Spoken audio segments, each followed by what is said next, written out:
அனைவருக்கும் வணக்கம். நான் உங்க குரு செல்வி கிருஷ்ணா. ஒவ்வொருத்தருடைய வாழ்க்கையும் தீர்மானிக்கக்கூடிய எத்தனையோ விஷயங்கள் இருந்தாலும், இதுவும் முக்கியம் அப்படின்னு சொல்லலாம். எதன்னா, நம்மளுடைய ஒவ்வொருத்தருடைய பலம், பலவீனம். அதாவது பலம் அப்படின்னு நம்ம சொல்லும்போதே, உடல் பலம்.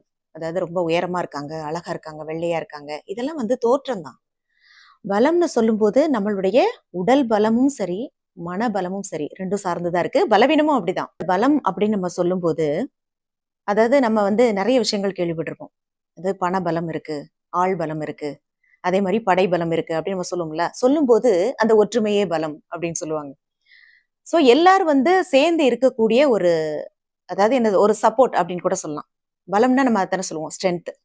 சோ ஒற்றுமையே பலம் அப்படின்னு அதுக்கு தான் சொல்லுவாங்க. சோ இந்த பலம் அப்படிங்கிறது இதெல்லாம் நிறைய பேர் சேர்ந்து இருக்கிறது, ஒரு ஆள் சப்போர்ட் இருக்கிறது, அந்த மாதிரி குறிக்கிறது. ஆனா யானையின் பலம் எங்க இருக்கு? அதனுடைய தும்பிக்கையில.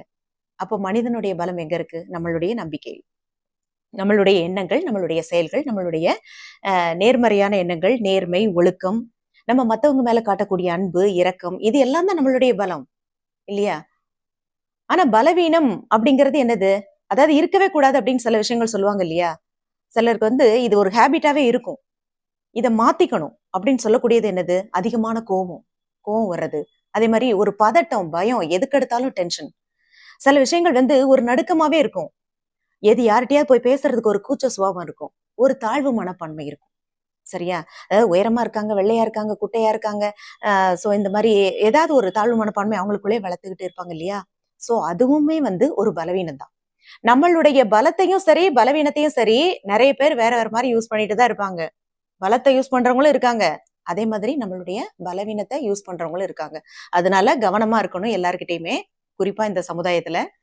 சோ என்ன அப்படின்னா, நம்மளுடைய பலவீனம் எதுவா இருந்தாலும் சரி, அத நம்ம ரொம்ப வெளிக்காட்டாம, அத மேம்படுத்தி, அத நம்ம பலமா மாத்திக்கணும்.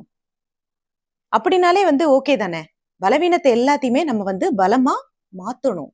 அதுதான் நம்மளுக்கு ஸ்ட்ரென்த் இல்லையா? சோ எப்பவுமே ஒற்றுமையே பலம் தான். அப்படி இல்லாட்ட கூட நம்மளுடைய நம்பிக்கைய, நம்மளுடைய செல்ஃப் கான்ஃபிடென்ட் இருக்குல்ல, அதை எப்பவுமே வளர்த்துக்கிட்டு, நம்ம நம்மளுடைய பலம் எப்பவுமே நம்ம அதை என்ன சொல்றது, இன்க்ரீஸ் பண்ணிக்கிட்டே இருக்கணும். இதுதான் இன்றைய முக்கியமான பதிவு. சோ பிடிச்சிருந்தா லைக் பண்ணி, ஷேர் பண்ணி, கமெண்ட் பண்ணுங்க. இது நம்மளுடைய ஆலிஸ்வெல் சேனல். நன்றி.